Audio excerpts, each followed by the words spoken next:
Sinabi rin po ni Las Cañas dito that kayo raw po yung Lord of all drug lords.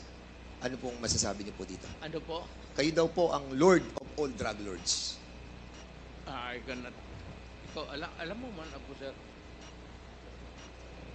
Papabili siguro ako ng mga aspirin, gano'n, pero... Paki-explain po properly, Mr. President. Hindi po namin masyado maintindihan. Hindi ako dadating ng pagka-presidente, sir, kung gano'n ako. Sir, can you kindly tone down your voice? Oh, yeah, oh, yes. We're just trying was to... just no, emphasizing Mr. President, the we're just point asking na that to clarify your alam ng statements. pulis, alam ng lahat ng tao ng Pilipinas, mayor ako, hindi ako dadating ng pagka-presidente kung ganun ako katurpe. Hindi, sinasabi That's your lang po last namin, Mr. question, President, Congressman kung Fernandez. kayo po yung Lord of all drug lords na sinasabi po ni Arturo Las Cañas. Yung po ang tinatanong ko.